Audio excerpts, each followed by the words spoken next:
జీవితాంతం long life ఇంకా జైల్లోనే బ్రతకాలి, జీవించాలి, బంధకంలోనే జీవించాలి, సంఖ్యలోనే బ్రతకాలి. అయితే అటు పరిస్థితుల్లో అన్ఎక్స్పెక్టెడ్గా అని చెప్తాం,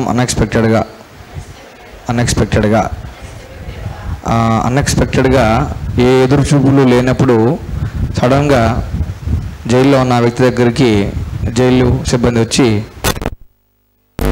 తాళాలను తీసేసి నువ్వు ఫ్రీగా వెళ్ళిపోవచ్చు అని చెప్తే, ఎందును బట్టి నేను ఫ్రీగా వెళ్ళిపోవచ్చు అని ఆ వ్యక్తి ప్రశ్నిస్తే, నీకు బదులుగా వేరే వ్యక్తి ఉరికంబం ఎక్కాడు, నీకు బదులుగా ఆయన ప్రాణభిక్ష పెట్టి నీకు రావాల్సిన శిక్ష ఆయన అనుభవిస్తా అని చెప్పేసి ఆయన విమోచించారు అనుకోండి. అదొకదా? అంటే ఇట్లనే ఉండాలి, ఫ్రీగా ఏ పనులు చేసేదానికి వీలు లేదన్నట్లు.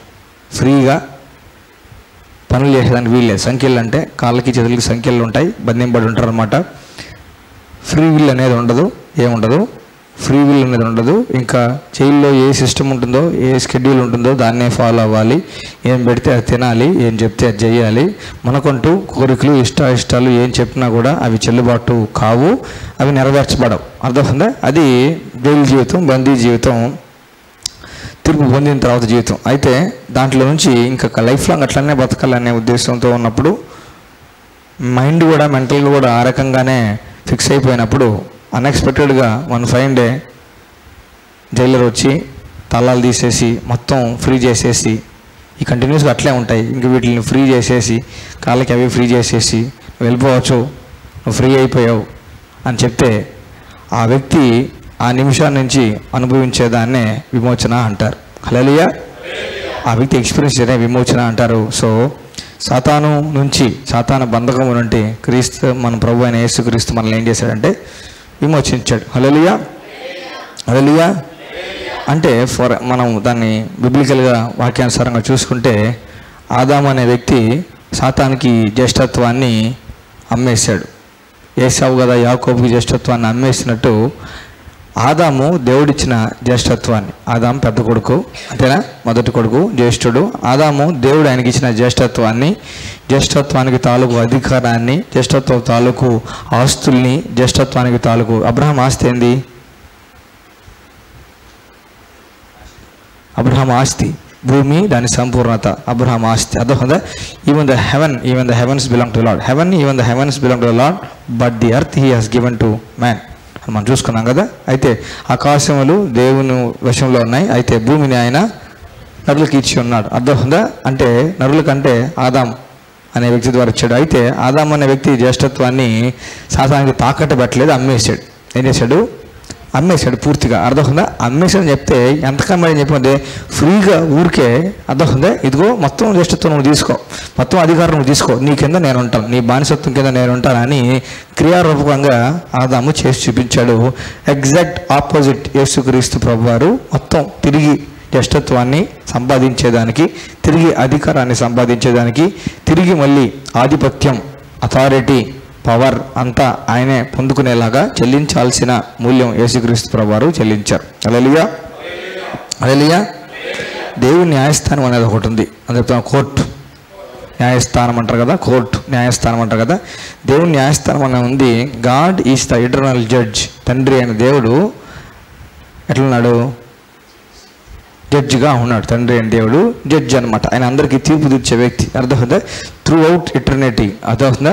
అల్ఫా నుంచి ఒమేగా వరకు, ఆది నుంచి అంతం వరకు కూడాను విశ్వానికి సంబంధించి, యూనివర్స్కి సంబంధించి ఓన్లీ వన్ జడ్జ్. ఎవరంటే ఆయన తండ్రి అయిన దేవుడు. Hallelujah. Is the judge of the whole world. అయితే మన పక్షంగా ఒక ఉత్తరవాది, న్యాయవాది, అడ్వకేట్ అయిన వ్యక్తి ఉన్నారు. ఆయన ఎవరంటే యేసుక్రీస్తు ప్రభువారు. హల్లెలూయా. యోహాను గారు రాసిన మొదటి పత్రిక 2వ అధ్యాయం, మొదటి 2 వచనాలు నేను చదువుతాను, జాగ్రత్తగా గమనించాలి, మనం చేస్తున్నాను. యోహాను గారు రాసిన మొదటి పత్రిక 2వ అధ్యాయం మొదటి 2 వచనాలు అందరూ చెప్తాము. Speak Holy Spirit, teach me Holy Spirit, demonstrate Holy Spirit. నా చిన్న పిల్లలారా, మీరు పాపము చేయకుండుటకై ఈ సంగతులు మీకు రాయిచున్నాను. ఎవడైనా పాపము చేసిన యెడల నీతిమంతుడైన యేసుక్రీస్తు అనే ఉత్తరవాది, అడ్వకేట్, న్యాయవాది తండ్రి యొద్ద మనకున్నాడు, తండ్రి యొద్ద ఉన్నాడు కాదు, అర్థమవుతుందా? మనకున్నాడు, అర్థమవుతుందా? తండ్రి యొద్ద మన కొరకు ఉన్నాడు. ఎవరు? మనకంటూ మన పక్షంగా కేసు వాదించే వ్యక్తి ఒక ఆయన ఉన్నాడు. మన పక్షంగా కేసు వాదించే వ్యక్తి ఒక ఆయన ఉన్నాడు. ఆయన ఎవరు అనంటే యేసయ్య. హల్లెలూయా. తండ్రి దగ్గర మన పక్షంగా విజ్ఞాపన చేస్తూ మన పక్షంగా కోర్టులో, అర్థమవుతుందా, ప్రపంచపు న్యాయస్థానంలో మన పక్షంగా కేసు వాదించే వ్యక్తి ఎవరు అనంటే యేసుక్రీస్తు ప్రభు. హల్లెలూయా. అర్థమవుతుందా? అయితే మనకు ప్రతివాది ఎవరు? ఉత్తరవాది యేసయ్య. ప్రతివాది ఎవరు? మనకు ఆపోజిట్ ఎవరు? సాతాను. అర్థమవుతుందా? ఇతను ఎవరంటే నేరారోపణ చేసే వ్యక్తి, నేరారోపణ చేసే వ్యక్తి అన్నమాట ఈయన. అర్థమవుతుందా? అంటే ఇదిగో ఇవి ఈయన చేసిన తప్పులు పరలోకపు కోర్టులో మనల్ని నిలబెడితే, అత్యున్నత న్యాయస్థానంలో మనం నిలబెడితే, బోన్లో నిలబెడితే, అర్థమవుతుందా, ఎవరు ఆంధ్రం ఇద్దరు తండ్రితో మాట్లాడతారు, ఎవరు యేసుక్రీస్తు ప్రభువారు మాట్లాడతారు, అపవాది మాట్లాడతాడు. నిరంతరం సహోదరుల మీద నేరారోపణ చేసే వ్యక్తి ఎవరు అనంటే ఎవరు? అపవాది. అర్థమవుతుందా? ఇది ఇది ఇది ఇది ఇది ఇది ఇవన్నీ ఇతను చేసిన ఫాల్ట్స్, ఇది ఇది ఇది ఇది ఇవన్నీ చేసిన, వీళ్ళు చేసిన తప్పులు అవన్నీ కూడా ఇవి అని చెప్పేసి కంటిన్యూస్గా సహోదరుల మీద నేరారోపణ చేసే వ్యక్తి ఎవరు అంటే అపవాది. రెఫరెన్స్ ప్రకటన గ్రంథం 12వ అధ్యాయం 10-11 వచనాలు. ప్రకటన గ్రంథం 12వ అధ్యాయం 10-11 వచనాలు. హల్లెలూయా. అయితే తండ్రి జడ్జిగా ఉన్నాడు, మన పక్షంగా వాదించేదానికి యేసుక్రీస్తు ప్రభువారు ఉన్నారు. అయితే ప్రతివాదిగా అంటే నేరారోపణ చేసే వ్యక్తిగా ఎవరు ఉన్నారంటే అపవాది అయిన సాతాన్ అన్నమాట. హల్లెలూయా.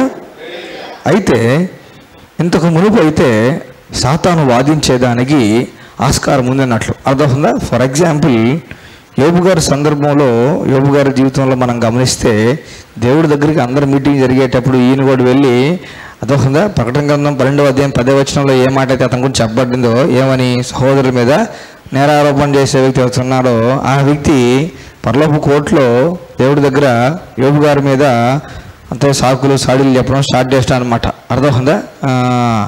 దేవుడు కేస్ స్టడీ స్టార్ట్ చేసిన తర్వాతకి నా సేవకుడు యోబు సంగతి ఆలోచించమని చెప్తే, అర్థమవుతుందా, ఇతను మాట్లాడి నువ్వు అసలు అది చేస్తున్నావు, కని చేస్తున్నావు, నువ్వు తీసేస్తే నేను, అర్థమవుతుందా, అన్నీ బాగా చేస్తాను, అతనికి అన్నీ బాగా చేసావు కాబట్టి అట్లా ఉన్నాడు, ఏమి లేకుండా చేస్తే కదా అంటే చేస్తే రకరకాల డిస్కస్ జరిగింది. అర్థమవుతుందా?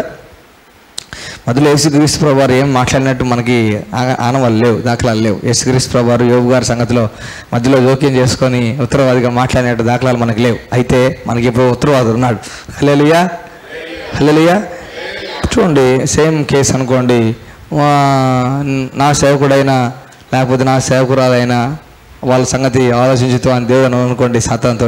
అర్థమవుతుందా? నా సేవకురాలు అనంతమ్మ సంగతి ఆలోచించుతూ అని అనుకోండి, నువ్వు కంచేస్తున్నావు చుట్టూతా, అంతా బాగుంది కాబట్టి నేను శుద్ధిస్తుంది, ఆరాధిస్తుంది, ఏమన్నా చేస్తుంది, ఒకసారి కంచి తీసి చూడు అని చెప్పేసి అన్నాడు అనుకోండి. ఇమ్మీడియట్గా సీన్లోకి ఎవరు వస్తారంటే యేసుక్రీస్తు ఎవరు వస్తారు. ఎట్లా తీస్తావు కంచి? నేను కంచి చేస్తుంటే నేను అంత మూల్యం చెల్లించి కంచి ఎట్ట తీయబడుతుంది, కంచెం తీసేదానికి వీలు లేదంటే, ముట్టుకునే దానికి వీలు లేదంటే. Hallelujah. Jesus will not allow Satan to rule our lives. Hallelujah. Hallelujah. We have very good advocate. అర్థమవుతుందా? ఫీజు తీసుకొని, అర్థమవుతుందా, ఎప్పుడు మనం ఏం వాదించాలన్నా కూడా మనకు సహాయం చేసే లాయర్, మన అడ్వకేట్, మన ఉత్తరవాది యేసయ్య మనకున్నాడు. హల్లెలూయా. అయితే ద హోల్ పాయింట్, అర్థమవుతుందా, ముఖ్యంగా యేసుక్రీస్తు ప్రభువారు దేన్ని బేస్ చేసుకొని మన పక్షంగా వాదిస్తారంటే, నేను నా రక్తం కార్చి వీళ్ళు విమోచించననే మెయిన్ బేస్ పాయింట్ అనమాట అది. అర్థమవుతుందా? ఇప్పుడు కొన్ని కేసులు ఫైల్ చేసేటప్పుడు అదేవిధంగా స్ట్రాంగ్ పాయింట్లు కొన్ని ఉంటాయి కదా, ఈ స్ట్రాంగ్ పాయింట్లు కొన్ని ఉంటాయి. ఈ స్ట్రాంగ్ పాయింట్లలో యేసు ప్రభు బేసిక్ పాయింట్లు కొన్ని ఉంటాయి అన్నమాట. ఈ బేసిక్ పాయింట్లో ఫస్ట్ పాయింట్ అని యేసు ప్రభు చెప్పింది అంటే, నేను నా రక్తంతో వీళ్ళని విమోచించాను అనే స్టార్టింగ్ పాయింట్ తోటి ఏ కేసు అయినా కూడా యేసుక్రీస్తు ప్రభువారు వాదించడం జరుగుతుంది మన పక్షంగా. హల్లెలూయా. హల్లెలూయా. ప్రార్థనలో మనం వాదించుకునే దానికంటే అదే నిరంతరం తండ్రి పక్కన చేరి మన పక్షంగా వాదించే వ్యక్తి, విజ్ఞాపన చేసే వ్యక్తి యేసుక్రీస్తు మన పక్షంగా ఉన్నారు. హల్లెలూయా. చాలామంది కేసులు అవి ఉండేటోళ్ళు ఈ విషయాన్ని బట్టి కొంచెం రిలాక్స్ అవ్వచ్చు. అదేవిధంగా అసలైన ఉత్తరవాది అసలైన కోర్టులో నా పక్షంగా చేస్తున్నాడు అని నిశ్చేత మనం కలిగి ఉండొచ్చు. హల్లెలూయా. అయితే యేసుక్రీస్తు ప్రభువారు బేస్ పాయింట్, స్ట్రాంగ్ పాయింట్ అంటే అదొకనా ఆయన చెప్పే ముఖ్యమైన పాయింట్ ఏంటంటే, నేను నా ఓన్ బ్లడ్ తోటి వీళ్ళని విమోచించిన అనేది యేసుక్రీస్తు ప్రభువారు చేసే ఫస్ట్ స్టేట్మెంట్ అనమాట, హెవెన్స్ కోర్ట్లో తండ్రి దగ్గర అనమాట. అయితే యేసుక్రీస్తు ప్రభువారు విమోచన అనే దాన్ని అందరి కొరకు సంపాదించి పెట్టాడు అనేది వాస్తవం అయితే ఆలోచించాలి. యేసుక్రీస్తు ప్రభువారు విమోచన అనే దాన్ని మన కొరకు సంపాదించారు, రక్తాన్ని చెల్లించి అనేది వాస్తవం అయితే అది చాలా చట్టపరమైనదై ఉండాలి. హల్లెలూయా. అది చాలా చట్టబద్ధమైనదై లాకి దేవుడు కలిగి ఉండే లాకి అర్థమవుతుందా? మనం చట్టం తన పని తను చేసుకుని పోతుంటుంది. అర్థమవుతుందా? చట్టం చూసుకుంటుంది. చట్టం అని అంటే రూల్స్ అండ్ రెగ్యులేషన్స్ అనమాట. అర్థమవుతుందా? ఇది ఈ దేవుడు కలిగి ఉండే లాకి, దేవుడు కలిగి ఉండే సిస్టమ్కి, దేవుడు కలిగి ఉండే నియమాలకన్నిటికీ అనుకూలంగా అర్థమవుతుందా చట్టబద్ధమైన అర్థమవుతుందా తగిన చర్యే అయి ఉండాలి. ఏది? యేసుక్రీస్తు రక్తం కార్చి మనం విమోచటం అనేది. హల్లెలూయా. హల్లెలూయా. అంటే ఇది చాలా లీగల్ అయి ఉండాలి. అది చాలా లీగల్. అర్థమవుతుందా? ఇప్పుడు యేసుక్రీస్తు ప్రభువారు తండ్రికి లంచం ఇచ్చో సాతానికి లంచం ఇచ్చో మనల్ని విమోచించలే. అర్థమవుతుందా? ఎంత కొంత తీసుకుని వదిలేయ వాళ్ళని అట్లంతా ఏం చేయలేదన్నమాట. అర్థమవుతుందా? లీగల్గా రాయల్గా యేసుక్రీస్తు ప్రభువారు పోరాడి గెలిచి మనల్ని విమోచించాడు. హల్లెలూయా. ఇప్పుడు మనం బాగా గమనిస్తే యేసు విమోచించాడు మనల్ని. అర్థమవుతుందా? గుర్తుపెట్టుకోండి. ఈ విమోచనకి బాగా మనం దేంతో పోల్చుకోవచ్చు అంటే ఇశ్రాయేలు జీవితాన్ని పోల్చుకోవచ్చు అనమాట. అర్థమవుతుందా?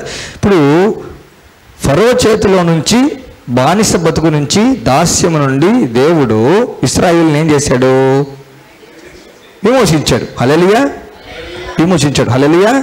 అంటే వాళ్ళ మీద ఉండే బరువుని, వాళ్ళు అనుభవిస్తుండే ఆ భారాన్ని దేవుడు కంప్లీట్గా తీసేసి వాళ్ళని బయటకు తీసుకొచ్చాడు అనమాట. హల్లెలూయా. ఇప్పుడు దాన్ని ఏమంటాం మనం? విమోచన అంటాం. దాన్ని ఏమంటాం? రిడెంప్షన్ అంటాం. హల్లెలూయా. హల్లెలూయా. ఒక మాట చెప్పాలంటే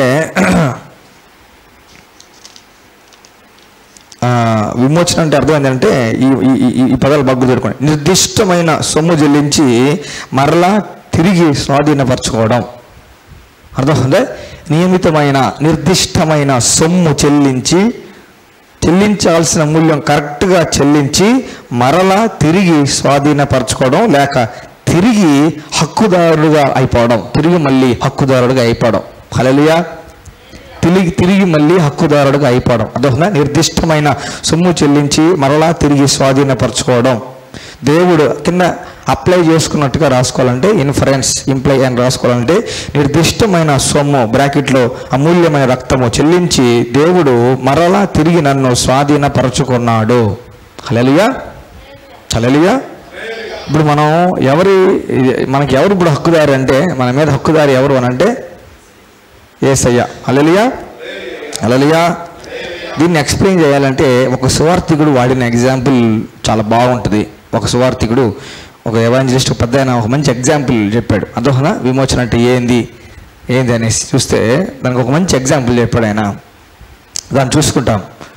ఒక తండ్రి, చిన్న బిడ్డ, ఆయనకు ఒక కొడుకు, తండ్రి కొడుకులు. అర్థమవుతుందా? అయితే వీళ్ళిద్దరు కలిసి ఏం చేస్తారంటే, ఓ ఫాదర్ అండ్ సన్ ఇద్దరు కలిసి ఇద్దరు టైం అంతా ఎంజాయ్ చేయాలని చెప్పేసి ఇద్దరు కలిసి ఒక చక్కని చిన్న బోట్ లాంటి బొమ్మను చేసుకుందాం అనుకున్నారు. పడవ లాంటి బోట్ చేసుకుందామని ఇద్దరు కలిసి డిసైడ్ అయ్యారు అనమాట. ఇద్దరు కలిసి దగ్గరుండి చెక్క తీసుకున్నారు. చెక్కని బాగా రుద్ది అంతా పాలిష్ చేసి మొత్తం అంతా బాగా చేసుకొని అన్ని పాటలు అతికించుకొని నమూనా తీసుకొని దానికి అనుకూలంగా అంతా చేసి దానికి అంటారు కదా డేరానా, అది తెరచాప కట్టి అంత నీట్గా మంచి చక్కగా ఇద్దరు కలిసి దాన్ని బాగా మామూలు చెట్టు కొట్టేసి దాన్ని అంతా చెక్క అంతా బాగా పాలిష్ చేసి దాన్ని బాగా తయారు చేసుకొని దాన్ని పెయింట్ వేసి దానికి అన్నీ కరెక్ట్గా అమర్చి ఈ తెరచాప అంతా బాగా చేసి ఒక మంచి సైజు బోట్ వచ్చిందనమాట. ఇద్దరు కలిసి బాగా ఇష్టంగా చేసుకున్నారు అనమాట, హ్యాపీగా. తర్వాత వీళ్ళ డాడీ వచ్చేసి ఈ అబ్బాయిని దీనిలో ఆడుకుందు పదా అని చెప్పేసి దగ్గరలో ఉండే నది దగ్గరికి తీసుకెళ్ళేవాడంట. నది దగ్గర దీన్ని పెట్టేసి ఈ తెరచాపను ఆధారం చేసుకుంటూ దాన్ని గైడ్ చేస్తూ నీళ్ళు ఇట్లా చేస్తా అంత బాగా తండ్రి కొడుకును బాగా దాంతో ఆడిచ్చేవాడంట. అయితే కొన్ని రోజులకి ఏమైందనంటే తండ్రి చనిపోయాడు, తండ్రి లేకుండా పోయాడు. అయితే కొడుకు ఒక్కడే అదొక తండ్రి ఈ అబ్బాయి గడిపిన క్వాలిటీ టైం అంతా కూడా పడవతో ఇద్దరు కలిసి అనమాట.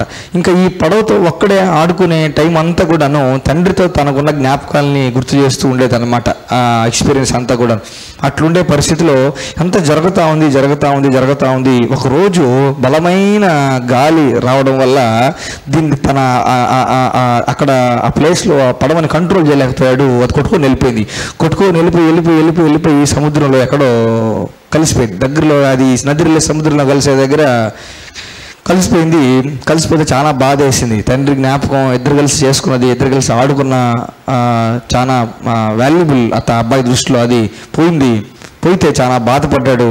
చాలా బాధపడుతూ ఉంటే అయితే కొన్ని రోజులు అంతా గడిచిపోయిన తర్వాతకి ఆ ప్లేస్లో అంతా తిరుగుతూ చేస్తూ ఉండంటే బొమ్మల షాప్లో బొమ్మల షాప్లో సేమ్ ఇదే పడవ అర్థం, కొత్తది కాదు, అట్లాంటిది కాదు, మళ్ళీ సేమ్ అదే పడవ వీళ్ళ డాడీ అబ్బాయి ఇద్దరు కలిసి చేసిన పడవే అది. అర్థం గుర్తుపెట్టేశాడు. అర్థం అది కొన్ని లోపలికి పెడతారు, కొన్ని దారిలో కనిపించేలాగా మెయిన్ ఎంట్రన్స్ దగ్గర గ్లాస్ దగ్గర పెడతారు. సో అట్లా పెట్టినారన్నమాట. భలే సంతోషం వేసింది, ఊరే చాలా హ్యాపీ అనిపించింది. అబ్బాయికి చాలా సంతోషపడ్డాడు. లోపలికి వెళ్ళి ఆ పడవ నాది, అది నాకు కావాలన్నాడంట. అది నేను మా నాన్న కలిసి చేసుకున్నాను, నాకు చాలా ఇష్టం, అది నాది, ఆ పడవ నాకు ఇచ్చేసేయండి అన్నాడంట. ఈ షాప్ ఓనర్ తోటి ఇచ్చేస్తే ఇది కొంతమంది జాలర్లు నాకు తెచ్చి అమ్మారు, నేను వాళ్ళ దగ్గర కొనుక్కున్నాను దీన్ని, ఈ అబ్బాయి చేశాడు, ఈ అబ్బాయి చేయగలరు, దాని మీద ఆయన పేరేం లేదు కానీ చేసింది అతనే, వాడుకుంది అతనే, వాళ్ళకి ఎవరికో దొరికింది అది, వాళ్ళు తెచ్చి ఈ షాప్లో దాన్ని అమ్మారు అనమాట. అయితే ఈ పిల్లవాడు నాది ఇచ్చాయంటే వాళ్ళు నాకు ఎంతకు అమ్మారో అంతగా నువ్వు కానీ ఇస్తే నేను నీకు ఇచ్చేస్తున్నానంట. అయితే భలే ఆ వస్తువు అంటే చాలా ప్రీతి, తండ్రి జ్ఞాపకాలతో ముడిపడి ఉంది, చాలా ప్రీతి. చిన్నపిల్లోడు అదొస్తా అంత ఎదిగిన వ్యక్తి ఏం కాదు, చిన్నపిల్లోడే. ఎట్టి పరిస్థితిలో సరే నాకు అది కావాలి అని చెప్పేసి పనికి వెళ్ళాడంట. పనికి వెళ్ళి చెక్క పని చేశాడంట, తర్వాత పేపర్లు వేసాడంట, ఆ పని ఈ పని అంతా చేశాడంట. అయితే అది పండగ సీజన్ అంట, బాగా పండగ సీజను, పిల్లలకు సంబంధించిన పండగ సీజన్ అంట బాగా. అది అర్థమవుతుందా? ఈ టైంలో మధ్యలో కష్టపడడం, మధ్యలో చూసుకోవడం, ఉందా లేదా, ఎవరైనా కొనేస్తే ఏం చేస్తారు, కొనేస్తున్నారు లేదా అని చెప్పి దాని మధ్యలో చెక్ చేసుకోవడం, అట్లా చేయడం. అర్థమవుతుందా? ఇంకా రోజువారీ కష్టపడి, దేనికి కష్టపడంటే కేవలం దాన్ని మళ్ళీ తిరిగి కొనుక్కునే దానికే కష్టపడ్డంట. అదే బాగా చేసి కొన్ని రోజుల తర్వాతకి ఇంకా డబ్బులంతా చెల్లిన తర్వాత, రెడీ అయిన తర్వాతకి, సమకూర్చిన తర్వాతకి వెళ్ళి షాప్ ఓనర్కి ఆ డబ్బులను ఇచ్చేసి పడవిచ్చాడంట. ఆయన తీసుకొని ఆ పడవిచ్చాంట, పడవ తీసుకొని ఇట్లా హత్తుకొని గట్టిగా దాన్ని వేసుకొని, నువ్వు 2 సార్లు నా దానివి అన్నాడంట. నువ్వు ఇప్పుడు కూడా ఈ 2 సార్లు నువ్వు నా దాన్ని, ఫస్ట్ సారి నేను ఇన్ని చేసుకున్నాను కాబట్టి నువ్వు నా దానివి, రెండోసారి నేను కొనుక్కున్నాను కాబట్టి నువ్వు నా దానివి అన్నట్టు. హల్లెలూయా. సేమ్ లైక్ వైజ్ మనకు కూడా ఫస్ట్ సారి దేవుడు మనల్ని చేసుకున్నాడు కాబట్టి మనం దేవుని వారము, రెండోది దేవుడు మనల్ని కొనుక్కున్నాడు కాబట్టి మనం దేవుని వారం. హల్లెలూయా.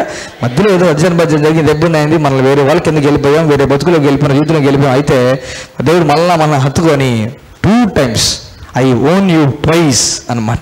2 రకాలుగా నేను నిన్ను ఓన్ చేసుకున్నాను, నిన్ను చేసుకుంది నేనే, మళ్ళా తిరిగి నిన్ను సంపాదించుకునేది కూడా నేనే. కాబట్టి మన జీవితం మీద సర్వ హక్కులు ఎవరికంటే యేసయ్యకి. హల్లెలూయా.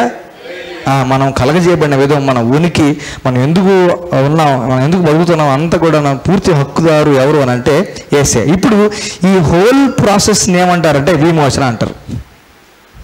ఈ అబ్బాయి చేసిన ఈ హోల్ ప్రక్రియను ఏమంటారంటే విమోచన కార్యము అంటారు. అదొక సంపాదించి అంతా చేసిన దాన్ని ఏమంటారంటే విమోచన క్రయధనము అంటారు. హల్లెలూయా. సేమ్ అంత కష్టం యేసుక్రీస్తు ప్రభువారు మన కొరకు పడి ఆయన రక్తాన్ని, ప్రాణాన్ని మన కొరకు దారిపోసి మనల్ని కొనుక్కున్నాడు. హల్లెలూయా, హల్లెలూయా, హల్లెలూయా, హల్లెలూయా. భూమి మీద మనిషి లీజ్ పీరియడ్ చెప్పండి. భూమి మీద మనిషి లీజ్ పీరియడ్ అంటే అర్త్కి సంబంధించి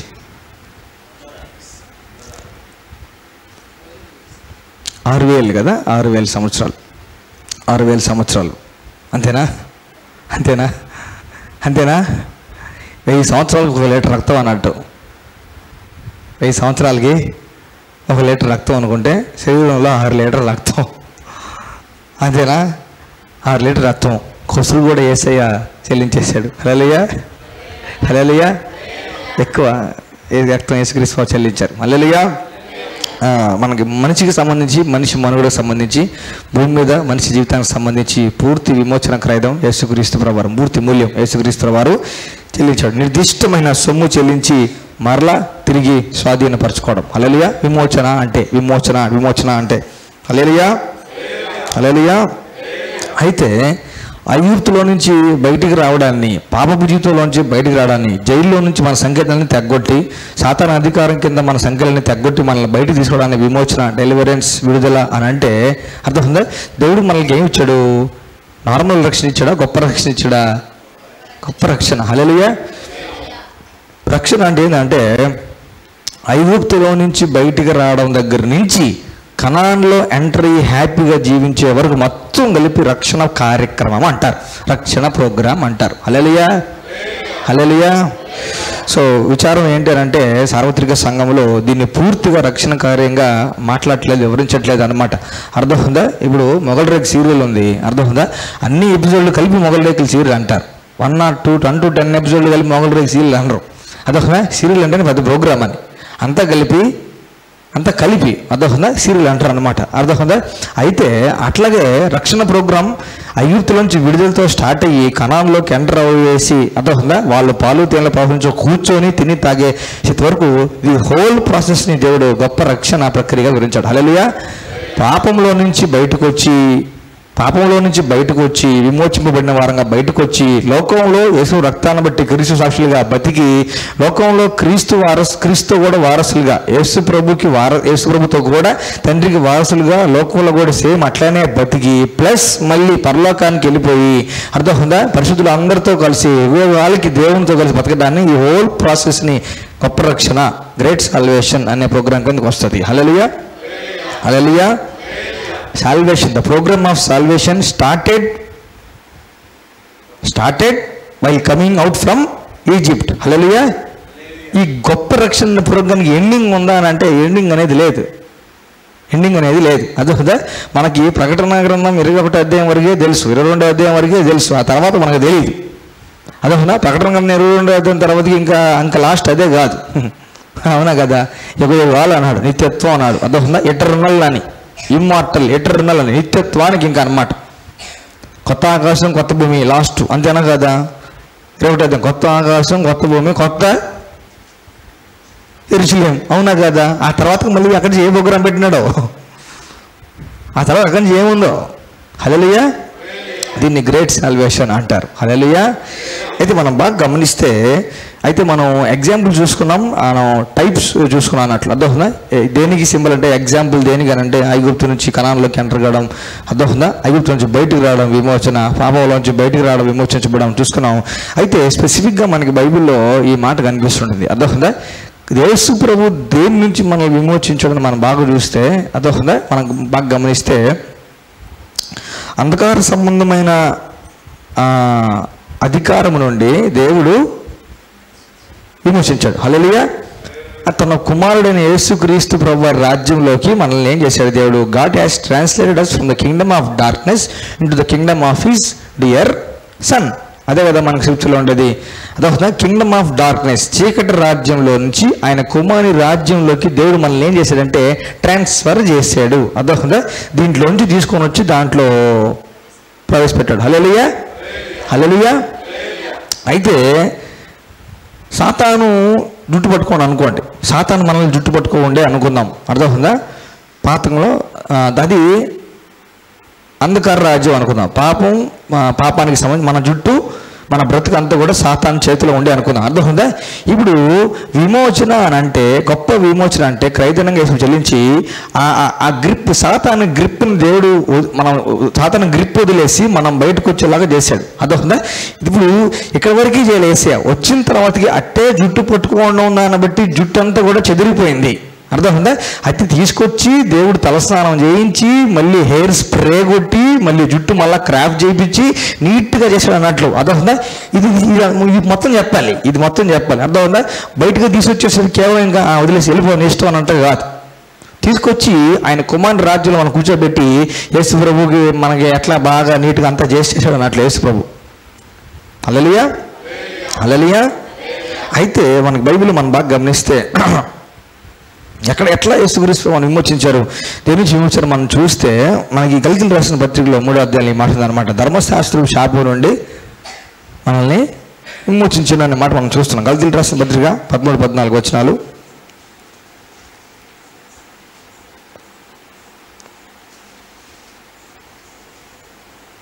గల్తీయులకు రాసిన పత్రిక 3వ అధ్యాయం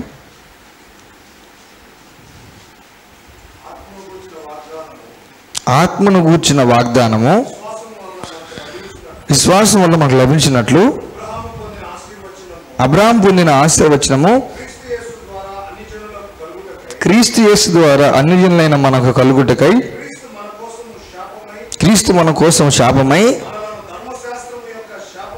మనలను ధర్మశాస్త్రం యొక్క శాపము నుండి విమోచించెను. ఇందును గూర్చి మ్రాను మీద వేలాడిన ప్రతివాడును శాపగ్రస్తుడు అని వ్రాయబడి ఉన్నది. హల్లెలూయా. ఈ 13-14 వచనాలు బాగా గుర్తుపెట్టుకోవాలి. అర్థమవుతుందా? దీన్ని ఇప్పుడు కట్ చేస్తాం, దీన్ని డివైడ్ చేస్తాం, ముక్కలు చేస్తాం. ఇప్పుడు అర్థమవుతుందా? ఆమ్లెట్ కదా 3-4 పీసులు చేసుకుంటాం కదా, అట్లాగా ఈ వాక్యాన్ని కూడా ఆమ్లెట్గా భావించండి. 13-14 ఆమ్లెట్ కంటే శ్రేష్టం ఇది. అర్థమవుతుందా? మళ్ళీ అటెస్ట్ చదువుతాను, మళ్ళీ చూడండి. ఆత్మను గురించిన వాగ్దానం విశ్వాసం మనకు లభించినట్లు అబ్రహాము పొందిన ఆశీర్వచనం క్రీస్తు చేస్తారు మనకు కలుగుటకై క్రీస్తు మన కొరకు శాపమై మన ధర్మశాస్త్రం శాపం నుండి విమోచించెను. ఇందును గూర్చి ప్రాణం మీద వేలాడిన ప్రతి వాడిని శాపగ్రస్తుని వ్రాయబడి ఉన్నది. హల్లెలూయా. యేసు ప్రభు ఏం చేశాడు చెప్పండి? ఇప్పుడు చెప్పండి. 3 పాయింట్లు చెప్తాం. అదే నేను 3 పాయింట్లు చెప్తాను, చూడండి. 3 పాయింట్లు చెప్తాం. First point, Christ has redeemed us from the curse of the లా. క్రీస్తు ధర్మశాస్త్రం శాపం నుండి మనల్ని విమోచించాడు. అర్థమవుతుందా? ధర్మశాస్త్రం శాపం నుండి విమోచించాడు. ధర్మశాస్త్రం శాపం నుండి విమోచించాడు అని అంటే అక్కడేం రాసుకుంటామనంటే ద్వితీయోపదేశ కాండము 28వ అధ్యాయంలో 1వ వచనం నుంచి 14వ వచనం వరకు ఏంటి అంటే ధర్మశాస్త్రం చేస్తే ఏమేమి జరుగుతుందో దేవుడు చెప్పాడు. అది ధర్మశాస్త్రం చేయడం ద్వారా వచ్చే ఆశీర్వాదం. ధర్మశాస్త్రం చేయడం ద్వారా వచ్చే ఆశీర్వాదం. ద్వితీయోపదేశ కాండం 28వ 1-14 వచనాలు అన్నమాట. అర్థమవుతుందా? ఆ కింద నుంచి ఒకవేళ చేయకపోతే ఏమొస్తే ఆ కింద వచనం నుంచి మొత్తం మిగతా అంతా కూడాను ధర్మశాస్త్రం చేయకపోతే, ధర్మశాస్త్రం ఆచరించకపోతే, దేవుడు చెప్పినట్టు చేయకపోతే వచ్చే శాపం అంతా కూడా ఆ కింద వచనాలు రాయబడింది. అంతే కదా? 15 తర్వాత నుంచి. హల్లెలూయా. ఇప్పుడు ఈ 15 నుంచి అన్నీ కనుక ఒకసారి చదివితే, అన్నీ ఒకసారి చదివాం అనుకోండి, 15 తర్వాత నుంచి అర్థమవుతుందా? అవి చదివే కూడా అంత మనసు రాదు. అంతేనా కదా? అదంత మన ఎందుకంటే చాలా దారుణంగాను, చాలా కష్టంగాను, చాలా టూ మచ్గా అనిపిస్తాయి అన్నట్లు అవి. అర్థమవుతుందా? అవన్నీ మనం చదివేసి అర్థమవుతుందా? ఫర్ ఎగ్జాంపుల్ చూడండి, ఈ 15వ వచనం నుంచి మిగతా అధ్యాయంలో ఉండే వాక్యాలన్నీ కూడాను కూరగాయల మార్కెట్లోకి వెళ్ళి కూరగాయలు తెచ్చినట్టుగా అనుకోండి. కూరగాయల మార్కెట్కి వెళ్ళి అంత కూరగాయలు తెచ్చాం అనుకోండి. అర్థమవుతుందా? ఇప్పుడు ఇంట్లో తెచ్చిన తర్వాత వీటిలన్నింటినీ సపరేట్ చేయాలి. సపరేట్ చేసి తనిగా వేరే వేరే కవర్స్లోనే వేరే వేరే పాత్రలోనే పెట్టి చేయాలి. అట్లా ఈ 15వ వచనం నుంచి అన్నీ కూడా సపరేట్ చేసి సపరేట్ ప్యాకెట్ పార్సిల్స్లో వేసామనుకోండి, సపరేట్ కవర్స్లో వేసామనుకోండి, అన్నీ 3 కిందకి తేలుతాయి. 3 కేటగిరీస్ కిందకి తేలుతాయి. ఏంటి ఆ 3 కేటగిరీస్ అంటే ధర్మశాస్త్రం శాపం కిందకి ఏమొస్తానంటే దరిద్రత లేక లేమి ఒకటి కేటగిరీ అనమాట. అదొకదా? నువ్వు ఎంతన్నా కష్టపడరా నీకేం కాదంటాడు, నీకేం రాదంటాడు దేవుడు. ధర్మశాస్త్రం చేయకపోతే, ధర్మశాస్త్రం చేయకపోవడం వచ్చే శాపం అనమాట అది. నువ్వు ఎంతన్నా కష్టపడి నీకేం రాదు. అదొకదా? నువ్వు 10 రూపాయలు పెట్టి నీకు రూపాయి కూడా రాదు. నువ్వు 100 రూపాయలు పెట్టి నీకు 10 రూపాయలు. దీన్ని ధర్మశాస్త్ర శాపం, పావర్టీ లేకపోతే లేమి అన్నట్లు దీన్ని. అదొకదా? దారిద్ర్యత. అదొకదా? కొన్ని వాక్యాలన్నీ 15వ వచనం నుంచి రాయబడిన కొన్ని రెఫరెన్స్లు అన్నీ కూడాను ఈ కేటగిరీ కిందకు వస్తాయి. రెండోది వచ్చేసి అస్వస్థత, అనారోగ్యము, జబ్బులు. రెండో కేటగిరీ అస్వస్థత, అనారోగ్యము, జబ్బులు. అస్వస్థత, అనారోగ్యము, జబ్బులు. అర్థమవుతుందా? మూడో కేటగిరీ వచ్చేసి దేవునితో కంప్లీట్గా ఎడబాటు అన్నట్లు. ఆదాము ఎట్లయితే దేవునికి ఎడబాటుగా అయిపోయి సాతాను బందికి వెళ్ళిపోయాడో, ఈ ఇశ్రాయేల్ ప్రజలు కూడా దేవుడు పాటించకపోతే దేవుడితో కనెక్షన్ కట్ అయిపోద్ది. ఇంకా ఎనిమిస్కి, వాళ్ళ శత్రువుల చేతిలో దేవుడు వాళ్ళని అప్పగిచ్చేస్తాడంట. అర్థమవుతుందా? ఇంకా బానిస బతుకుతారు మీరు అన్నట్టుగా దేవుడు చెప్పినట్లు. These all curses fall on 3 categories: sickness, poverty and death. అర్థమవుతుందా? పావర్టీ, లేమి, దరిద్రత. 2 సిక్నెస్, అనారోగ్యము.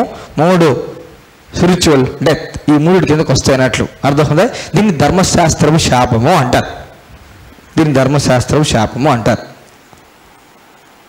ఈ మూడింటిని ధర్మశాస్త్ర శాపం అంటారు. అర్థమవుతుందా?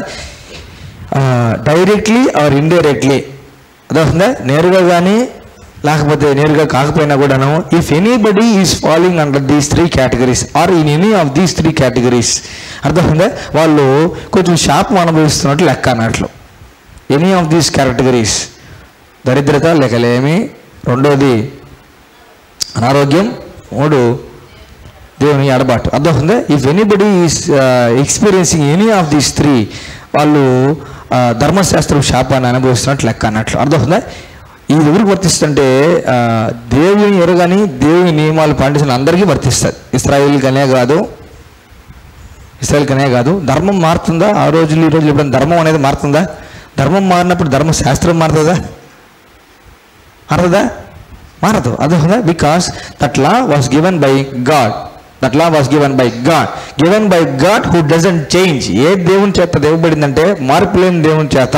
ఒపీనియన్స్ మార్చుకొనని, అర్థమవుతుందా, క్యారెక్టర్ మార్చుకోలేని, నోటి ద్వారా ఒకసారి రిలీజ్ చేయబడిన మాటలు మార్చుకోలేని దేవుని చేత రిలీజ్ చేయబడిన లా అన్నట్లు. అది హల్లెలూయా. లా లేదు ధర్మశాస్త్రం లేదు అనొద్దండి. అర్థమవుతుందా? ధర్మశాస్త్రంలో కీలకమైన పాటలు మనం చూసుకుంటే, అర్థమవుతుందా, దొంగలకూడదు. ఈరోజు దొంగతనం చేసి వేసి ఒప్పుకోడు. అబద్ధం ఆడకూడదు. అర్థమవుతుందా? ఈ రోజులో చేయకూడదు. అర్థమవుతుందా? కొత్త నిబంధనలో ధర్మశాస్త్రం లేదంటే వ్యభిచరింపకూడదు. వ్యభిచరించొచ్చా కొత్త నిబంధనలో? చేయకూడదు. అర్థమవుతుందా? వ్యాలిడ్ పాయింట్లు ఇంకా వ్యాలిడిలోనే ఉన్నాయి. వ్యాలిడిటీ తీరిపోలా, వ్యాలిడిటీలో ఇంకా ఉన్నాయి. హల్లెలూయా. చేస్తే ఒక రకంగా జరుగుతుంది, ఆశీర్వాదం అనేది జరుగుతుంది. చేయకపోతే శాపం అనేది జరుగుతుంది. హల్లెలూయా. అయితే యేసుప్రభు మన కోసం ఏం చేశాడంటే, కొన్ని విషయాలు మనం అనుభవించాలని, కొన్ని మనం స్వాస్థ్యంగా పొందుకోవాలని, అర్థమవుతుందా, మన బ్రతుకులు కంప్లీట్గా ఫర్ ఎగ్జాంపుల్ కాదు, ఇంకా కరెక్ట్గా మాట్లాడాలంటే లైఫ్ స్టైల్, జీవన విధానం మారిపోవడానికి తీసుకోవాల్సిన చర్య యేసుక్రీస్తు ప్రభు వారు తీసుకున్నారు. హల్లెలూయా. ఏం చేశాడంటే, యేసయ్య ధర్మశాస్త్రము శాపము నుండి మనల్ని విమోచించాడు. అవునా కదా?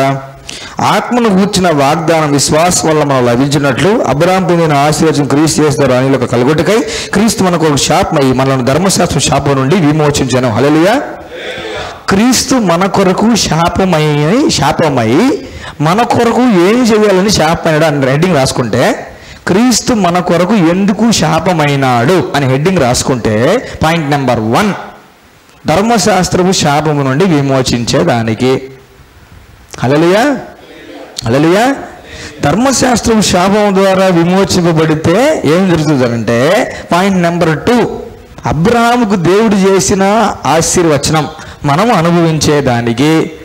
అదొకదా? అంటే అబ్రహాముకి దేవుడు ఏమి ఆస్తి అయితే ఇచ్చాడో, ఏమి స్వాస్థ్యం అయితే ఇచ్చాడో, అది మనం కూడా అనుభవించేదానికి. ఏ రకంగా? హక్కుదారులుగా, క్రీస్తుతోటి వారసులుగా, అబ్రహాము సంతానంగా.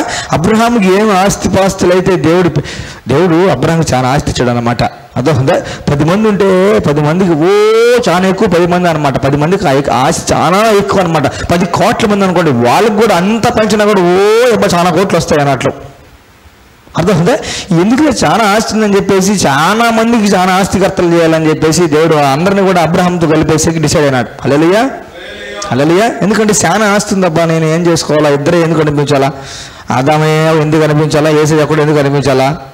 ఎవరు యాక్సెప్ట్ చేస్తే వాళ్ళు అనుభవిస్తారులే అని చెప్పేసి ఓపెన్గా అందరి కోసం యేసుప్రభు శాపమై చేసిన ప్రోగ్రామ్ ఏంటంటే, 1 ధర్మశాస్త్ర శాపం నుండి విమోచించడం. ఎందుకు అనంటే, నెంబర్ 2 అబ్రహాము ఆశీర్వచనం. అబ్రహాము దేవుడి దగ్గర నుంచి ఏ స్వాస్థ్యమో, ఏ ఇన్హెరిటెన్స్, అర్థమవుతుందే, ఏ ఆస్తి పాస్తులు అయితే అనుభవిస్తున్నారో అవి మనం అనుభవించాలని. మూడోది వచ్చేసి ఆత్మను గూర్చిన వాగ్దానము విశ్వాసం వలన. Hallelujah. God is a spirit, Holy Spirit is a spirit. Hallelujah. పూర్తిగా పరిశుద్ధాత్మని మనం అనుభవించాలని. అంతేనా? పరిశుద్ధాత్మ అనుభవించాలంటే, పరిశుద్ధాత్మకి తండ్రి హృదయంలో రాసుకున్న వీలునామాలో ఎక్కడెక్కడ ఏం ఆస్తులు ఉన్నాయి, ఎక్కడెక్కడ ఏ పొలం ఉంది, ఎక్కడెక్కడ ఏ తులం ఉంది, మొత్తం తెలిసిన వ్యక్తి ఎవరంటే పరిశుద్ధాత్ముడు అన్నమాట. హల్లెలూయా. ఈయన్ని ఫుల్గా ఎంజాయ్ చేయగలిగితే తండ్రి నీ కొరకు నా కొరకు ఎక్కడెక్కడ ఏమేమి ఎత్తిపెట్టున్నాడు, ఏమేమి దాచిపెట్టున్నాడు, ఏమేమి సిద్ధపరుచున్నాడు, నీ పేరు మీద ఏమి రాస్తున్నాడు మొత్తం తెలుసుకోవాలంటే deep relationship with the holy స్పిరిట్లోకి వెళ్ళిపోవాలి. హల్లెలూయా. ఇవన్నీ చేయాలంటే ధర్మశాస్త్రం షాప్కి నుండి కుదరదు. ధర్మశాస్త్రం షాప్కి నుండి కుదరదు కాబట్టి యేసయ్య ధర్మశాస్త్రం షాపు నుండి మనల్ని విమోచించాడు. హల్లెలూయా, హల్లెలూయా. సో కాబట్టి ఆ దారిద్రతలో లేమిలో మనం బతకకూడదని యేసు ప్రభు పావర్టీ, దారిద్రత, లేమి, కొరత అనే దాంట్లోంచి మనల్ని విమోచించడానికి యేసు ప్రభు శాపమైనాడు. Hallelujah. Curse of the law, Christ has redeemed us from the curse of the law. అదొకదా. ఈ కర్స్ ఆఫ్ ద లా అంటే సిక్నెస్, పావర్టీ, డెత్, ఈ 3 అనుభవించకూడదు. ప్లస్ ఏం చేయాలి? ఆస్తి అనేది అనుభవించాలి. 3 ఏం చేయాలి? పరిశుద్ధాత్మను పొందుకోవడం అనమాట. అర్థమవుతుందా? ఆత్మను కూర్చున్న వాగ్దానం విశ్వాసం లభించినట్లు. హల్లెలూయా. ఫుల్ మెజర్ అని ఉంది. Full measure of the spirit enjoy చేయాలి అని. Full measure of the spirit అని ఎంజాయ్ చేయాలి అని. హల్లెలూయా, హల్లెలూయా. అంటే ఎట్లుంటుందంటే రక్షణ పొందుకున్న నాడు పరిశుద్ధాత్మను అంగీకరించాం కదా, రక్షణ పొందుకున్న రోజు పరిశుద్ధాత్మ లోపలికి వచ్చాడు రాలేదా? రక్షణ పొందుకున్న రోజు పరిశుద్ధాత్మ లోపలికి వచ్చాడు కదా, అర్థమవుతుందా? మళ్ళీ పరిశుద్ధాత్మ బాప్తీసి అని అంటారు కొందరు. అర్థమవుతుందా? అంటే చిన్నప్పుడు అంతా చదివించాం కదరా, నీకు ఆస్తి లేదులే అని చెప్పినట్టు. చిన్నప్పటి నుంచి అంతా చదివించాం కదా, నీకు పాకెట్ మనీ ఇచ్చాను, నీకు సైకిల్ కొనిచ్చాను, నీకు బండి కొనిచ్చాను, అన్నీ కొనిచ్చాను, నీకు ఆస్తులు ఎందుకులే అన్నట్లు. అర్థమవుతుందా? అందుకే రైట్గా వాక్యాన్ని విభజించి మనం తీసుకోవాలి. హల్లెలూయా.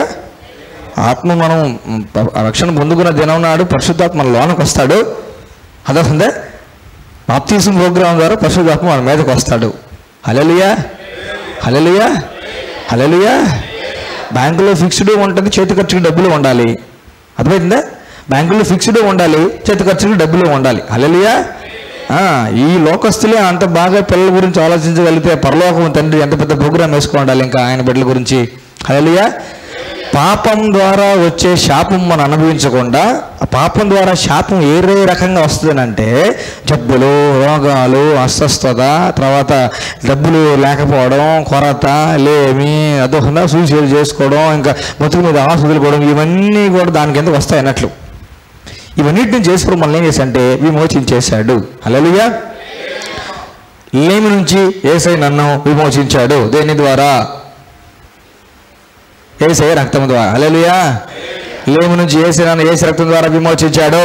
జబ్బుల నుండి యేసయ్య నన్ను యేసు రక్తం ద్వారా విమోచించాడు. హల్లెలూయా. మరణం నుండి దేవుడు నన్ను యేసు రక్తం ద్వారా విమోచించాడు. హల్లెలూయా. అబ్రహాము స్వాస్థ్యాన్ని అనుభవించినట్లు క్రీస్తుతోటి వారసులుగా దేవుడు నన్ను ఆయన రక్తం బట్టి చేసుకున్నాడు. హల్లెలూయా. అట్లే ఆత్మ అనే వాగ్దానం ఫుల్గా నేను అనుభవించడానికి దేవుడు ఆయన రక్తంతో నన్ను విమోచించాడు. విమోచించడానికి రీజన్స్ ఇవేనా? హల్లెలూయా. చెప్పండి. ఇప్పుడు నెంబర్ 1 ధర్మశాస్త్రపు. నెంబర్ 2 అబ్రహాం ఆశీర్వాదం మనకు కూడా లభించాలి. హల్లెలూయా. అబ్రహాం ఆశీర్వాదం ఏంది? నీ పేరు గొప్ప చేస్తా, నేను ఆశ్రయించేవాడిని ఆశ్రయిస్తా, నేను దూషించేవాడిని శపిస్తా, నేను గొప్ప జనంగా చేస్తా, నువ్వు బహుగా విస్తరిస్తావు. అర్థం ఉందా? మనం చూస్తే బ్లెస్సింగ్ అనేది అబ్రహాం జీవితంలో ఎట్లా ఆపరేట్ మనం చూస్తే ఆయన గొడ్లు, గేదెలు, విస్తారమైన ధన సమృద్ధి, బహుమంది దాసీలు చాలా ఎక్కువ కలిగి రాజు స్టేటస్ రాజభోగం అనుభవించిన వ్యక్తి ఎవరంటే, ఇప్పుడు మనల్ని ఏ రకంగా దేవుడు చేశాడు? రాజులైన. మరి రాజులకు బతకాలంటే ఏంది ప్రాస్పెరిటీ గాస్పెల్ అంటారు? నాకు అర్థం కాదు. ఆల్రెడీ దేవుడు ఏం చేశాడు? రాజులైన యాజక సమూహంగా చేశాడు. అవునా? చేశాడు, చేయలేదా? చేశాడా? పేతురు గారికి బాగా తెలుసా? మనకు బాగా తెలుసా? పేతురు గారికి బాగా తెలుసు. పేతురు గారే రాసింది. రాజులైన యాజక సమూహంగా దేవుడు మనల్ని చేశాడు. ఇవాళ రాయల్ ప్రీస్ట్హుడ్ అన్నాడు. రాయల్ ప్రీస్ట్హుడ్ అన్నాడు. రాయల్గా బతకాలని చెప్పాం అనుకోండి, అబ్బాయి క్రైస్తవులంతా రాయల్టీ కోరుకోకూడదు. హల్లెలూయా, హల్లెలూయా, హల్లెలూయా. రాయల్గా బతకాలని, రాయల్గా అబ్రహాం ఎట్లా రాయల్గా బతికినాడు, మనం కూడా రాయల్గా బతకాలని దేవుడు విమోచించాడు. హల్లెలూయా, హల్లెలూయా, హల్లెలూయా. బ్రదర్ బాగా డబ్బులు ఉంటే గర్వం వస్తుంది బ్రదర్. అబ్రహాంకి రాలేదే, ఇస్సాకు రాలేదే, యాకోబుకి రాలేదే. అదేందా? వాళ్ళ ముగ్గురు బాగా ప్రార్థన చేశారు. అబ్రహాం అయితే దేవుడు ప్రవక్త అనేసాడు. అబ్రహాం దేవుడు ఏమన్నాడు? ప్రవక్త అన్నాడు. ఒక ఆయన కళ్ళ గడప, ఆయన ఒక ప్రవక్త, ఆయన భార్యతో నీకేం పనిరా అన్నాడు. అవునా కదా? ప్రవక్త అనేసాడు. ఆయనకి బాగా ప్రార్థన చేసి మనకు బాగా ప్రార్థన తెలుసా? అబ్రహాం గారికి వస్తూ ఉంది విపరీతంగా ఆశీర్వాదం వస్తూ ఉంది. అబ్రహాం వస్తూ ఉంది. అయ్యా ఎక్కువ వస్తే నేను మర్చిపోతానేమో నాయన, తక్కువ వస్తే నేను దూషిస్తానేమో ప్రభా, నాకు ఎక్కువ తక్కువ లేకుండా ఉంటే చాలు ప్రభా, నోట్లోకి ముద్ద దిగితే చాలు ప్రభా అని ఆయన ప్రార్థన చేసినొచ్చు కదా అబ్రహాం గారు. దేవుడు బాగా మాట్లాడి దేవుడితో బాగా క్లోజ్, నా ఫ్రెండ్ అయిన అబ్రహాం అన్నాడు, నా ఫ్రెండ్ నువ్వు అన్నాడు. మన ఫ్రెండ్షిప్ కట్ అయిపోద్ది అబ్రహాం, నీ బాగా ఎక్కువ డబ్బులు ఇచ్చేస్తే అని దేవుడే ఫీల్ అవ్వచ్చు కదా. ఎందుకు లేదు, నేను బాగా ఎక్కువ డబ్బులు ఇచ్చి నేను బాగా ఎక్కువ గ్రేట్ చేస్తే నీకు బాగా తలపగురు వచ్చేసి నువ్వు దూరం అయిపోతే ఎందుకులే అబ్రహాము, మన ఫ్రెండ్షిప్ ఎందుకు దెబ్బ తినాలా అని ఉండొచ్చు కదా. తాతకు డబ్బులు నేర్పిస్తారు వీళ్ళు, అదొకనా యేసు ప్రభు వాక్యం బోధిస్తారు అన్నట్లు. హల్లెలూయా హల్లెలూయా. ఆయన కంటికి ఆయన సిద్ధపాటు చేసిన ఏర్పాటు చేసిన కంటికి కనపడలే, చెవి కనపడలే. హల్లెలూయా హల్లెలూయా హల్లెలూయా. మనం దేవుణ్ణి 10,000 అడుగుతున్నామనంటే అవసరానికి 10,000 అడుగుతున్నామని అదే మన ఆస్తిని కాదు, అదే మన ఆస్తిని కాదు. హల్లెలూయా. నువ్వు నడుస్తావని నీ కాలుకి నొప్పి తగలకూడదని, నీ కాలుకి బూడి తంటుకోకూడదని కింద గోల్డ్ వేయించున్నాడు ఆడ. నా బిడ్డలు నడుస్తారు, నా బిడ్డలు నడిచే రోడ్డు ఇది, నా బిడ్డలకు ముళ్ళు కూర్చోకూడదు. అర్థమవుతుందా? చెప్పులు ఎట్టాగా ఉండవు, అతి పరిశుద్ధ స్థలం కాబట్టి, ఏం కొత్త స్థలం కాబట్టి చెప్పులు తీసేసేయాలి కాబట్టి అటు చెప్పులు ఏమి ఉండవు. నువ్వు లెదర్ వేసుకోబో తీసేసి బాగా గోల్డ్ మీద లెదర్ ఎందుకు రారా అంటాడు. అదొకదా నొప్పి తగలకూడదని ఏమి ఇప్పించాడు కింద? గోల్డేనా? నేను కల్పించి చెప్తున్నానా? హల్లెలూయా. నీ కాళ్ళ కింద గోల్డ్ ఉండగలిగినప్పుడు అదొకదా గోల్డ్ పూత చెప్పులు వేసుకుంటే ఏం తప్పు ఈ రోజుల్లో? అబ్రహాం కూతుర్లు కొడుకులు కాదా మీరు? అబ్రహాంకి లేవా? అబ్రహాం కూతురు కొడుకులేనా? మీరేమో అబ్రహాం కూతురు కొడుకులు చెప్తేనే బతుకులేమో ఇంకో రకంగా ఉన్నాయని అడిగామనుకోండి, రోషం వస్తుందా రాదా? మీరేమో పెద్ద నా భాషలో మాడాలంటే వేరే పదం, మీరేమో పెద్ద పడుతున్నారు అర్థమవునా? కానీ జీవితాలు చూస్తే ఎట్లున్నాయి అని అంటే అని అంటామా? వద్దు అనుభవించాలి. అందుకే దేశ శాపగ్రస్తుడైంది, అందుకే దేశ శాపంగా మారింది. హల్లెలూయా హల్లెలూయా. శాపమును అనుభవించకూడదని అబ్రహాం ఆశీర్వచనం కూడా మనం దాన్ని ఎక్స్పీరియన్స్ అవ్వాలని, 3 ఆత్మను ఫుల్గా మనం ఎక్స్పీరియన్స్ చేయాలని. హల్లెలూయా. ఇప్పుడు మనం చూస్తే కర్స్ ఆఫ్ ద లా చూస్తే అక్కడ రాసుకుంటాం. కర్స్ ఆఫ్ ద లా చూసుకుంటే ద్వితీయోపదేశకాండం 28వ అధ్యాయంలో ఈ 3 పాయింట్ల దగ్గర మనం చూసుకుంటే ఈ 3 పాయింట్లకి రెఫరెన్స్ మనం రాసుకోవాలి కదా. అదొక ఎందుకంటే ధర్మశాస్త్రం శాపం విమోచన శాపం అంటే ఏంటంటే ద్వితీయోపదేశకాండం 28వ అధ్యాయం 15వ వచనం నుంచి ఆఖరి వచనం దాకా నాకు రాకుండా ఉండేదానికి, నేను అనుభవించకుండా ఉండాలని అని అర్థమవుతుందా? 2 అబ్రహాం ఆశీర్వచనం అంటే అది కాండం 12వ అధ్యాయం 2వ వచనం నుంచి మొత్తం నేను ఎక్స్పీరియన్స్ చేయాలని. అబ్రహాంకి దేవుడు ఏం వాగ్దానం చేశాడో, ఏం ఇద్దరు రక్తం కోసుకొని ఇద్దరు నిబంధన చేసుకున్నారో అవన్నీ నేను కూడా అనుభవించాలని అక్కడ. 3వ దానికి అర్థమవుతుందా? 3వ దానికి రెఫరెన్స్ బాగుంటుంది. 3ది ఏంది? ఫుల్గా పరిశుద్ధాత్మను అనుభవించాలని. హల్లెలూయా. దీనికి రెఫరెన్స్ బాగుంటుంది. చూద్దాం సార్. రోమిలకు రాసిన పత్రిక 8వ అధ్యాయం 2వ వచనం. రోమిలకు రాసిన పత్రిక. హల్లెలూయా. రోమిలకు రాసిన పత్రిక 8వ వచనం నుంచి మొదటి వచనం నేను చదువుతాను, అది గమనించండి. కాబట్టి ఇప్పుడు క్రీస్తు యేసునందున్న వారికి ఏ శిక్షా విధియు లేదు. క్రీస్తు యేసునందు జీవమిచ్చు ఆత్మ యొక్క నియమము ఏమిచ్చు? క్రీస్తు యేసునందు జీవమిచ్చు ఆత్మ యొక్క నియమము పాప మరణముల నియమము నుండి నన్ను విడిపించెను. హల్లెలూయా. పాప మరణముల నియమం ఏం చెప్పండి? ఇంగ్లీష్ చూడండి. For the law of spirit of life in Christ Jesus hath made me free from the law of sin and death. ఏంది law of sin and death? ధర్మశాస్త్రం. అదే కదా, పాపం చేస్తే సిన్ రా నీకు, సిన్ చేస్తే డెత్ రా నీకు అని చెప్పే ధర్మశాస్త్రం. హల్లెలూయా. ఇప్పుడు చూడండి, లా ఆఫ్ సిన్ అండ్ డెత్ ఏం చేస్తుందంటే ఈ 2 లాస్ ఉన్నాయి, బాగా గుర్తుపెట్టుకోండి. క్రీస్తు యేసునందు జీవమిచ్చు ఆత్మ యొక్క నియమం అంటే లా పాప మరణముల నియమం నుండి నన్ను విడిపించెనువా విడిపిస్తాదియా? విడిపించి. హల్లెలూయా. 2 లాస్ పనిచేస్తున్నాయా? హల్లెలూయా. కొందరు విడిపించబడ్డారు, కొందరు వినిపించబడ్డారు, అంతే తేడా. అర్థం ఉందా? ఇప్పుడు చూడండి, 2 లాస్ ఉన్నాయి. పాప మరణముల లా అనేది ఒకటి ఉంది, పాప మరణముల నియమం అనేది ఒకటి ఉంది, అదొక జీవమిచ్చు ఆత్మ యొక్క నియమం అనేది ఒకటి ఉంది. హల్లెలూయా. ఇప్పుడు చూడండి, పాపం చేస్తే ఏమవుతుందంటే పాప మరణం నియమం ఏం చేస్తుంది? డెత్ కిందకి లాగేస్తుంది. ఏం చేస్తుంది? కిందకి లాగేస్తుంది. కిందకి డౌన్ పుల్లింగ్ ఫోర్స్ అనేది ఒకటి ఉంటుంది అనమాట. పాపం చేస్తే చచ్చిపోవాలి, అదొక పాపం చేస్తే ఇంకా వ్యర్థులు అనుభవించాలి, జబ్బులు అనుభవించాలి, లేము అనుభవించాలి, సుఖం అనుభవించకూడదు అని చెప్పేసి షాప్ అనమాట. ఇదేం చేస్తుంది? ఈ లా పని చేస్తుంది, అర్థం ఇది కిందకి లాగేస్తుంది. అర్థమవుతుందా? అయితే యేసు ప్రభువులోకి వెళ్ళిన దాన్ని బట్టి అర్థమవుతుందా, దేవుడు మనల్ని విమోచించిన దాన్ని బట్టి, అంధకార రాజ్యంలోంచి తన ప్రియకుమారుని రాజ్యంలోకి మనల్ని చేర్చిన దాన్ని బట్టి, క్రీస్తు యేసునందున్నాం కాబట్టి, ఏమన్నాం కాబట్టి క్రీస్తు యేసున్నాం కాబట్టి ఈ నియమం పనిచేయకుండా పైకి పట్టుకొని పైకి లాగే ఆత్మ నియమం కిందకి దేవుడు మనల్ని తెచ్చేశాడు. హల్లెలూయా. ఇప్పుడు డౌన్వర్డ్ పుల్లింగ్ ఫోర్స్ కంటే అప్వర్డ్ పుల్లింగ్ ఫోర్స్ ఎక్కువ మన జీవితాల్లో. ఎవరి జీవితాల్లో అంటే క్రీస్తు యేసును కలిగిన వారి జీవితాల్లో కిందకి లాగే శక్తి కంటే, కిందకి లాగే నియమం కంటే పైకి లాగే నియమమే ఎక్కువ. హల్లెలూయా. అది నన్ను దీనిలోంచి విడిపించడానికి చెప్తున్నాడు. హల్లెలూయా.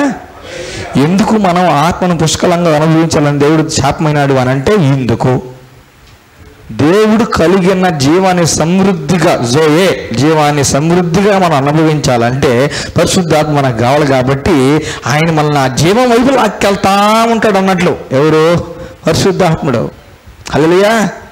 నువ్వు పాపం చేసి కిందకి లాగేస్తావరా? నువ్వు జీవించు, నువ్వు ఎట్లా బతుకు, నువ్వు అంటల బతుకు అని చెప్పేసి ఆశీర్వాదాల వైపు నేను లాగే వ్యక్తి ఎవరంటే పరిశుద్ధాత్ముడు. ఈ హోల్ స్టేటస్, స్పిరిచువల్ స్టేటస్ మనం అనుభవించాలని యేసుక్రీస్తు వారు శాపమై మనల్ని ధర్మశాస్త్రం శాపం నుండి విమోచించాడు. హల్లెలూయా. ఎందుకు శాపమైందంటే విమోచించేదానికని చెప్పచ్చు. అదొక పావర్టీ నుంచి, దరిద్రత నుంచి, జబ్బుల నుంచి, మరణం నుంచి విమోచించడానికి శాపమైనాడు. తద్వారా ఈ రెండు, ఏది ఆశీర్వాదం అనేది ఒకటి, రెండు ఆత్మలో పోవాలనేది ఒకటి అనమాట. హోలీ స్పిరిట్. హల్లెలూయా. హల్లెలూయా. నేను విమోచించబడ్డాను.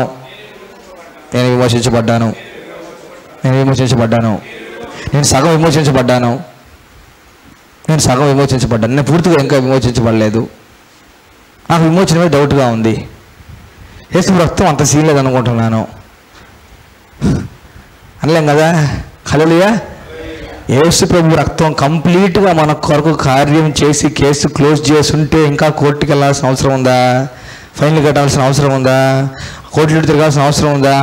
లేదు. హల్లెలూయా. ఇంట్లో కూర్చొని కుటుంబంతో దేవుని స్తుతిస్తా పోకూడదు తినడమే. Hallelujah. So that we can enjoy a blessed life in Christ Jesus. Yesayya మన కోసం శాపమైనాడు. హల్లెలూయా. సుఖవంతమైన, ఆరోగ్యవంతమైన, అదొక పరిశుద్ధాత్మలో ఎంజాయ్ చేసే జీవితం మనం జీవించినట్లు యేసయ్య మన కొరకు శాపం. హల్లెలూయా. అందుకే మనం ఆశీర్వాదాన్ని హత్తుకోవాలి, ఆత్మను హత్తుకోవాలి, ఆశీర్వాదాన్ని హత్తుకోవాలి. హల్లెలూయా. శాపాన్ని ఎవరైనా హత్తుకుంటారా? శాపాన్ని హత్తుకోలేం. కాబట్టి శాపం కిందకి నష్టము, జబ్బులు, దరిద్రత, డెత్ వస్తుంది. కాబట్టి మనం వాటిని హత్తుకోకూడదు. హల్లెలూయా. పాపాన్ని ఎట్లయితే అసహించుకుంటామో లేముని దరిద్రతను కూడా అట్లా అసహించుకోవాలి. పాపాన్ని ఎట్లయితే అసహించుకుంటామో జబ్బులు కూడా అట్లే అసహించుకోవాలి. హల్లెలూయా. హల్లెలూయా. సాతానికి ఇంకా మన జీవితాల మీద అధికారం లేనే లేదు.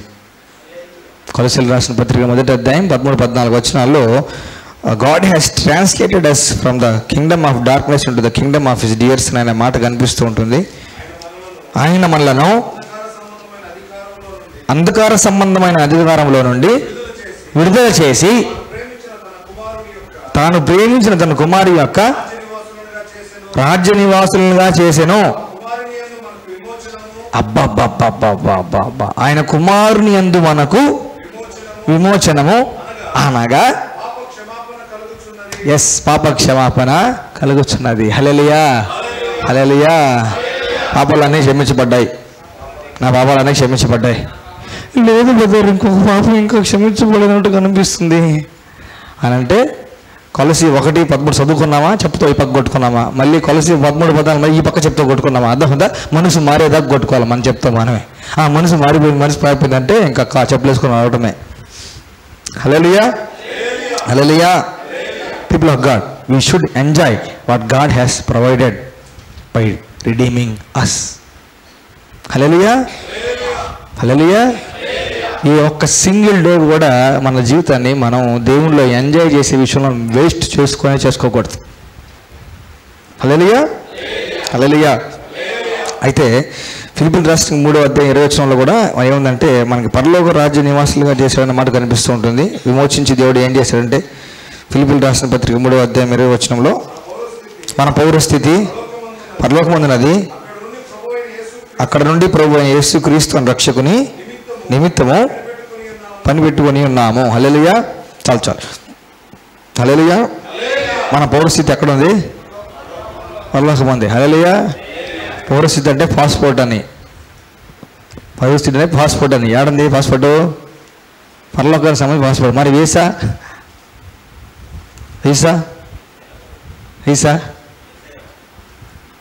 హల్లెలూయా. మొత్తం అంతా అయిపోయింది. మొత్తం అంతా పరలోకానికి ఎవరు వెళ్తారు? చేతులు మరి ఎత్తరు వెళ్తాం. క్రైస్తవులు యేసు రక్తంతో విమోచించబడ్డారని తెలుసు, బాప్తీసం తీసుకుంటారు, ప్రభువే నా రక్షకుని చెప్తారు. అర్థమవుతుందా? నేను షాక్ ఏంటంటే, లెజెండరీ క్రిస్టియన్స్ అంటారు నేను వాళ్ళని. అర్థమవుతుందా? కొన్ని సంవత్సరాల క్రీస్తువులు నడుచుంటారు అన్నట్లు. అయినా ఎవరు వెళ్తారో ఎవరు వెళ్ళరు బ్రదర్ అంటారు. ఇంకా ఏం చేశాడు యేసు ప్రభు నీకు నాకు అనేసి. హల్లెలూయా. పాస్పోర్ట్ ఇచ్చేసినాడు, వీసా ఇచ్చేసినాడు, టికెట్ కూడా కన్ఫర్మ్ అయిపోయింది. వెళ్ళి బండి వస్తే బండి ఎక్కడమే, అంతేనా కాదా? యేసు వస్తే యేసు రాకడం రెడీ అయిపోయారు. అర్థమవుతుందా? ఎవరితో పరలోకానికి వెళ్తారని ఎత్తరు తెలుసా? ఈ గోటు సంబంధం అన్నం డినామినేషన్ ఎక్స్ అని పిలబడి మీ డినామినేషన్ ఎలా అండి మీరు? అదే ఎంతమంది పరలోకానికి వెళ్తే చదివినా అంటారు తెలుసా?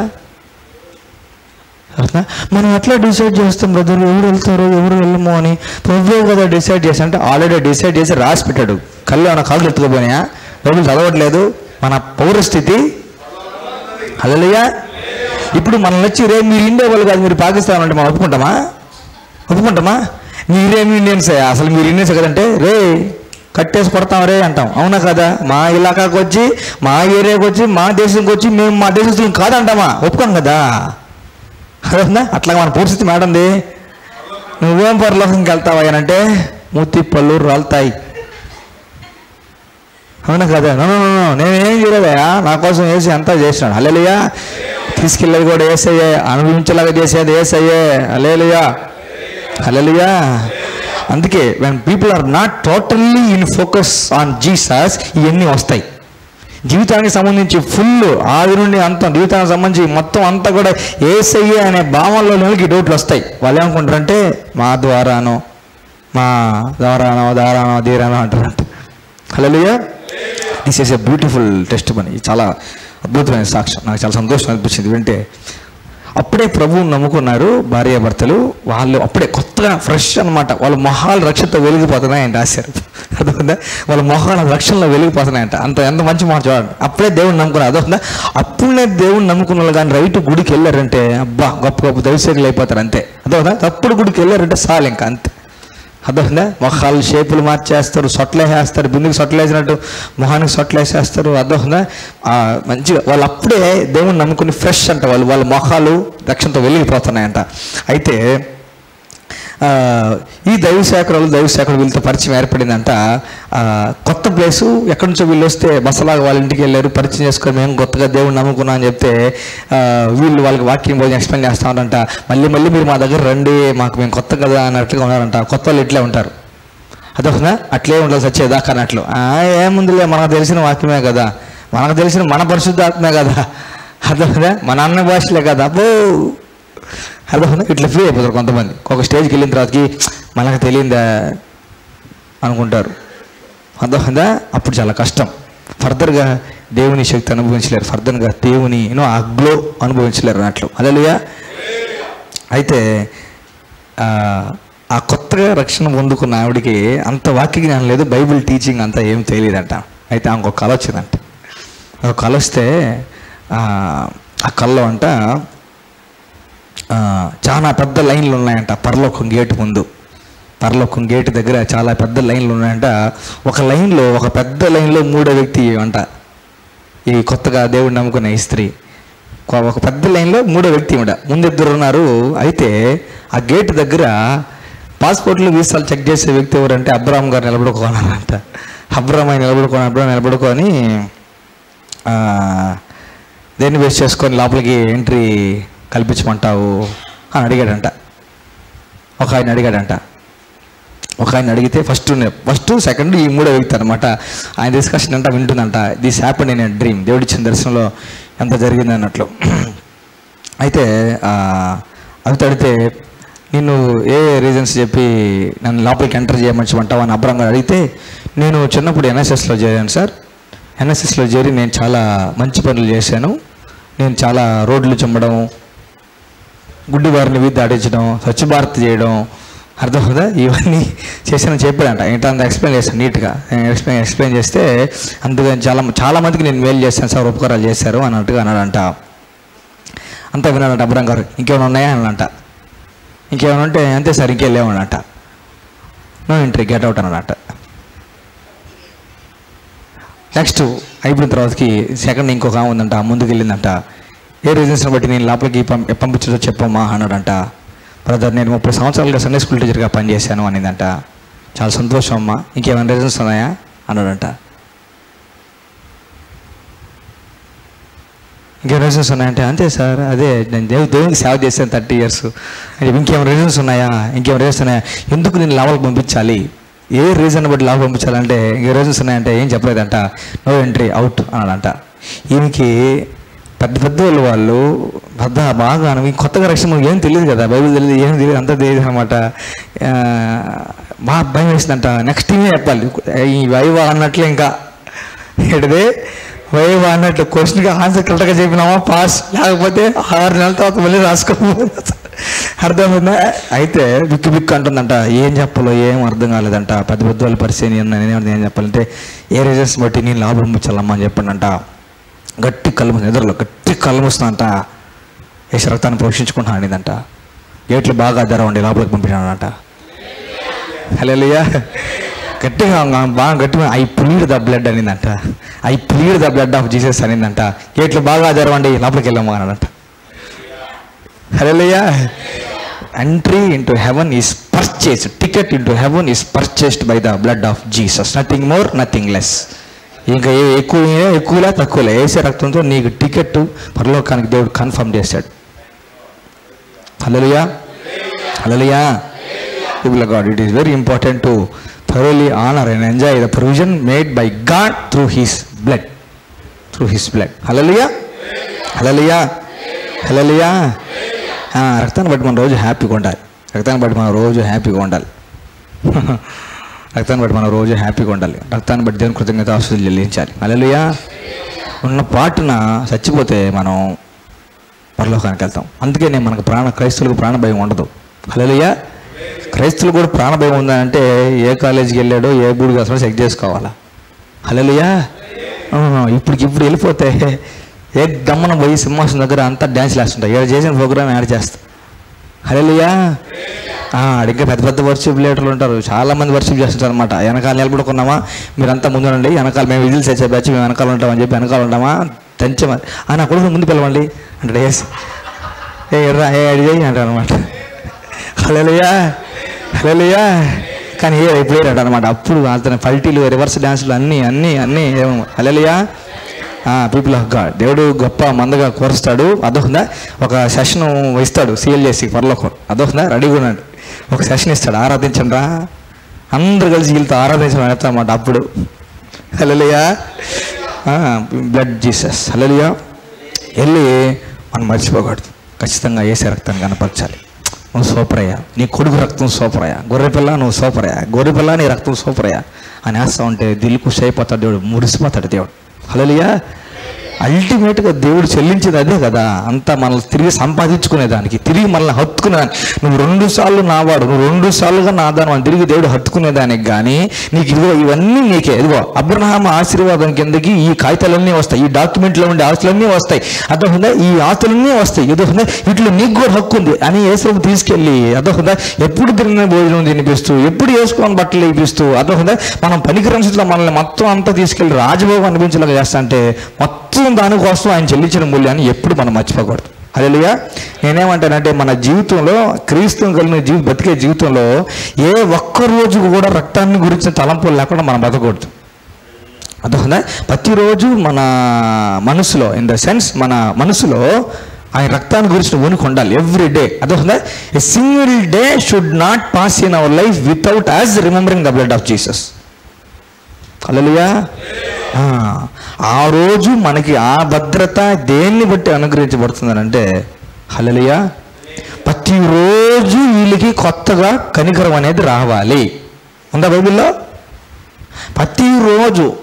ప్రతిరోజు కొత్తగా. అర్థమవుతుందా? ఆ రోజు ఇడ్లీ పెట్టదు వాళ్ళకి, రోజు కొత్తది పెట్టండి అని చెప్పినట్టు రోజు వీళ్ళు కొత్తగా నా కనికరం అనుభవించాలి అని చెప్పి దేవుడు మొత్తం కౌంటర్లో కట్టేసింది ఏం తెలుసా?